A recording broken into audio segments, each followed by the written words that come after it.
네, 우리 21일 특별 저녁 기도회 우리 20번째 시간 우리 말씀 보도록 하겠습니다. 마가복음입니다. 마가복음 5장 21절로 24절 말씀입니다. 우리 함께 읽습니다. 마가복음 5장 21절로 24절 함께 읽습니다. 시작.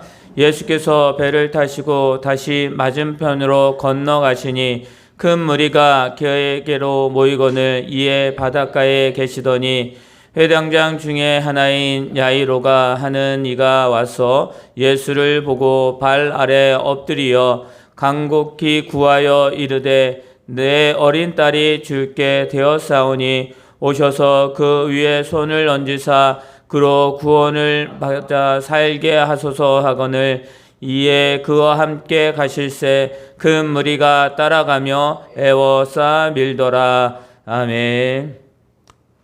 네, 우리가 오늘 말씀은 우리 21절부터 우리 43절까지 읽어야 되는데 우리 초반부를 읽고 말씀으로 우리 보면서 말씀을 나누도록 하겠습니다.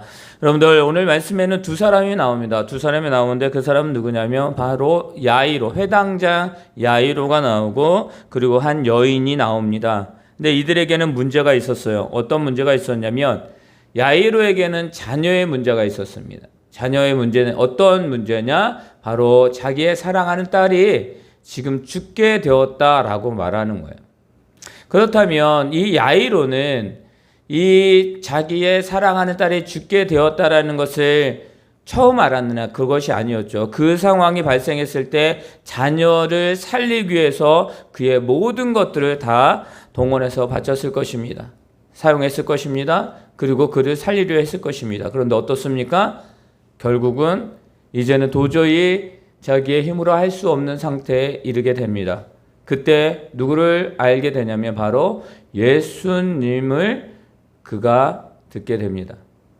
예수님의 소식을 듣고 야이로는 바로 하나님께 예수님께 가는 것을 볼 수가 있습니다. 그리고 또 한 사람은 뭐냐면 여인이었는데 이 여인의 문제는 어떤 것이었냐면 건강의 문제였습니다. 이 건강의 문제 때문에 뭐냐면 자기의 모든 재산을 이렇게 소비해 버리는 모든 재산을 다 없애버리는 그 지경에까지 이르렀다라는 것을 우리는 말씀을 통해서 알고 있습니다. 이 여인도 마찬가지고 예수의 소문을 듣고 예수님께 나아가는 그런 상황에 이르렀다라는 것입니다. 여러분들 기억하시기 바랍니다. 야이로, 회당장, 즉 그 당시에 종교 지도자들에 가까운 그 모습에 있었던 사람이 누굴 찾아가는 거예요? 예수님을 찾아갑니다. 사두개인과 바리새인들 즉 종교 지도자들은 예수님을 싫어했고 멀리했습니다. 그런데 회당장이라고 하는 이 사람은 그 무리 속에 있었지만 자기가 문제가 생겼을 때에 이 야이로는 예수님을 찾아갈 수밖에 없었다라는 것입니다. 무엇입니까? 자존심을 버렸다라는 거예요. 야이로는 자기의 자존심을 버리고 자기의 자녀를 살리기를 원했습니다. 그렇다면 이 여인은 어땠을까요? 이 여인은 부끄러움을 버렸다라는 것입니다. 그리고 뭐요? 자신은 오직 세상의 많은 그런 편견과 많은 이야기가 그것에 신경 쓰지 아니하고 오직 예수님만을 바라보는 그 초점을 맞춰 나아가는 그런 모습으로 예수님께 나아갔습니다. 부끄러움을 버린 것이죠. 여러분들, 이 여인은 12년 동안 힘들어했습니다.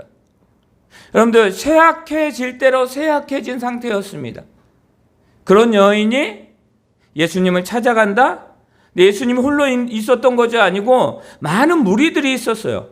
야이로가 와서 내 딸을 살려주십시오 라고 했을 때에 예수님이 그래 그럼 그곳으로 가자라고 하고 수많은 무리가 예수님을 쫓아갔습니다. 예수님이 이제는 무슨 일을 행할 것인가 라는 그런 기대감을 가지고 갈 때에 이 여인이 그 사이를 뚫고 예수님께 가는 것이었어요.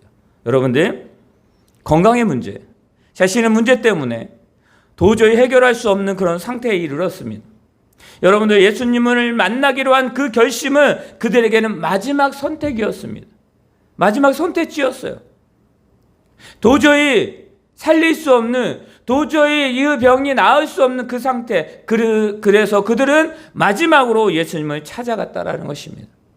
여러분들, 그렇다면 우리에게도 문제가 있습니다.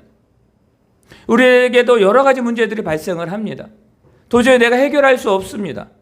여러분, 그때에 우리들은 나 자신보단 그 문제 가운데에 그 모습을 발견하고 그 문제를 해결하기 위해서 우리는 무엇을 버릴까요? 이 야이로처럼 자존심을 버릴 수 있습니다. 이 여인처럼 부끄러움을 버릴 수 있습니다. 여러분들, 그런데 우리는 알잖아요. 우리는 말씀을 통해서 알잖아요. 이 야이로와 여인은 예수님을 만나기로 한 결심이 마지막 선택지였다라면 우리의 선택은 마지막이 아니라 첫 번째가 되기를 예수님의 이름으로 축원합니다. 여러분들, 첫 번째가 되어야 돼요. 문제가 생겼을 때 내가 무엇을 할 수 있다가 아니라 할 수 있음에도 불구하고 예수님께 나와 기도하는 그 첫 번째 선택이 우리들의 선택이 되기를 소망합니다. 여러분들, 그때에 어떤 일이 벌어지게 됩니까? 여러분들, 그때에 어떤 일이 뭐냐면 이 여인의 마음이었어요. 어떤 마음이었습니까? 이 예수님을 만나면 나는 살겠다라는 그 마음. 예수님을 만나면 내 딸이, 내 사랑하는 딸이 살 것이다 라고 말하는 것입니다. 그런 마음으로 나갔다라는 거예요. 여러분들, 예수님 늘 말합니다. 그리고 성경에서는 말씀을 통해서 우리에게 말합니다. 너의 마음을 지키고 너의 마음을 주님께 향하고 너의 마음을 하나님께 두라라고 하시는 말씀은 바로 이것입니다. 마음이 얼마나 우리의 삶 가운데 중요한지를. 사랑하는 성도 여러분, 오늘도 우리가 기도합니다. 우리의 기도 가운데 마음을 쏟는 저와 여러분이 되시기를 바랍니다. 여러분들, 그렇게 갔을 때에 어떤 일이 벌어집니까? 여러분들, 이 여인이 예수님께 그 옷자락에만 손을 대면 나는 구원 얻겠다라는 그런 생각으로 갔을 때에 그 일이 이루어집니다. 29절에 보면 이에 그의 혈루 근원이 곧 마름에 병이 나은 줄로 몸에 깨달았다라고 말합니다. 여러분들, 병의 근원이 말랐다라는 거예요. 이제는 자신을 괴롭혔던 그 모든 문제의 시작점이 다 없어졌다라는 거예요. 여러분, 12년 동안 자신을 괴롭혔던, 자신에게 향해 있었던 그 많은 일들이 예수님을 만남으로 모든 것이 해결됐다라는 것입니다. 여러분들, 예수 그리스도로 말미암아 우리가 구원을 받습니다. 우리는 영원히 죽을 수밖에 없어요. 그런데 예수 그리스도의 그 죽으심이 우리를 살리게 했다라는 것입니다. 예수님을 만나면, 예수님을 영접하면 우리는 죽음의 삶이 아니라 이날 산 사람의 삶으로 바뀌어져 버린다라는 것입니다. 이 여인은 이제는 죽음이 아니라, 절망이 아니라, 그는 이제 두려움이 아니라 희망과 소망과 그 모든 하나님의 기쁨으로 그의 삶이 변화되는 것을 볼 수가 있습니다.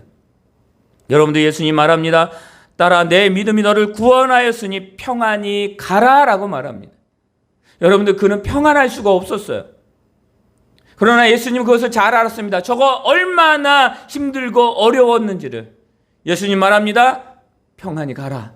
내 병에서 놓여 건강할지어다 라고 예수님이 선포하십니다. 하나님 우리에게 오늘도 선포하십니다. 우리에게 말씀하십니다. 그 말씀이 우리의 삶의 생명이 되고 우리에게 평안이 됨을 믿으시기를 바랍니다. 또 말합니다. 그런데 여러분, 어떤 일이 벌어집니까? 아직 예수께서 말씀하실 때, 지금 이 12년 동안 병을 앓았던, 혈류증을 앓았던 이 여인의 그 기쁨으로 가득 차는 그 순간에 어떤 일이 벌어집니까? 해당장에게 그 종이 와서 말합니다. 당신의 딸이 죽었습니다라고 말합니다. 여러분들, 한전에 소망했던 그 소망이 절망으로 바뀌는 순간이에요. 여러분, 모든 것이 끝났다라고 하는 그때에 여러분, 주님이 그 소리를 듣습니다. 그러면서 이렇게 말씀하시죠. 예수께서 그 하는 말을 곁에서 들으시고 회당장에게 이르시되 두려워하지 말고 믿기만 하라라고 말합니다. 여러분들, 예수님이 가시겠다 했거든요. 이것은 무엇입니까? 예수님이 가서 너의 자녀를 고쳐주겠다라고 하신 그 약속이에요. 여러분, 야이로는 그 약속을 믿고 가던 중이었어요. 그런데 어떻게 됩니까? 문제가 생겼어요. 그 중간에 문제가 생기니까 자신이 약속을 믿고 나아갔지만 그 불안한 상태에 있었을 것입니다. 그러나 그는 믿고 나아갑니다. 그러나 절망적인 소식이 듣게 됩니다. 절망적인 소식은 뭐야? 딸이 죽었다라는 거예요. 근데 여러분 기억하시기 바랍니다. 예수님이 지금 말씀하고 있는 건 뭐냐면 너에게 주신 그 말씀이 이루어짐을 확실히 믿으라라는 것입니다. 두려워하지 말라라는 것입니다. 내가 너와 함께 하겠다라는 것입니다. 주님은 오늘도 우리와 함께함을 믿으시기를 바랍니다. 두려워하지 말고 믿고 우리는 기도해야 되는 것입니다. 여러분 결과에 따라서 이것이 축복이고 이것이 우리에게 기도의 응답이다 라고 말하는 것이 아니라 그 과정 가운데에서 우리에게 말씀하신 그 하나님의 말씀이 있다라고 한다면 여러분들 우리는 기억해야 됩니다. 하나님께서 우리에게 역사하고 계심을 믿으시기를 바랍니다. 사랑하는 성도 여러분, 지금 말합니다. 두려워하지 말고 믿기만 하라. 여러분들 지금 두려움에 휩싸여 있는 이 야이로에게 주님은 말씀하시는 거예요. 주님은 이야기하는 거예요. 뭐라고요? 두려워하지 말라고요. 두려워하는 자에게 그 두려움을 해결해 주시는 주님. 여러분들 그 이야기를 듣고 이야기합니다. 두려워하지 말고 믿기만 하라라고 하였을 때에 그는 그 말을 믿고 그 말씀을 의지하여 그는 나아갑니다. 사랑하는 성도 여러분, 우리에게 진정으로 주님께서 말씀하시는 것은 그것입니다. 두려워하지 말라라는 것입니다. 그리고 주님 앞에 기도하라는 것입니다. 병의 근원이 말랐습니다. 딸의 건강함을 찾습니다. 죽게 되었습니다라는 이 딸이 이제는 소녀에게 먹을 것을 주라라고 하는 하나님의 달리다금, 하나님의 역사, 일어나 걸으라 라고 하는 하나님의 역사하심이 그들의 삶 가운데에 일어났다라는 것입니다. 이건 무엇입니까? 하나님의 말씀을 믿고 두려워하지 않고 믿음으로 기도하였을 때에 하나님의 응답이 그들에게 주어졌음을 믿으시기를 바랍니다. 우리 시간에 함께 기도하기를 원합니다. 주여, 우리가 진정으로 주님 두려워하지 않습니다. 우리가 하나님이 우리에게 말씀하시며 그 말씀을 의지하여 나아갑니다. 우리에게 약속하신 그 언약의 말씀을 의지합니다. 주님, 우리에게 함께하여 주시옵소서. 자녀의 문제, 건강의 문제, 여러 가지 문제들이 있습니다. 그러나 우리가 진정으로 주님 앞에 나아가기를 원하는 것은 그것입니다. 모든 문제를 가지고 주님께 나와 기도하겠습니다. 주님, 내가 두려워하지 말고 기도하라고 말씀하셨던 그 주님의 음성을 듣습니다. 그 주님께 기도합니다. 하나님 응답하여 주시옵소서. 우리 다 같이 합심으로 기도합니다. 주여, 아버지 하나님, 우리를 붙들어 주시옵소서.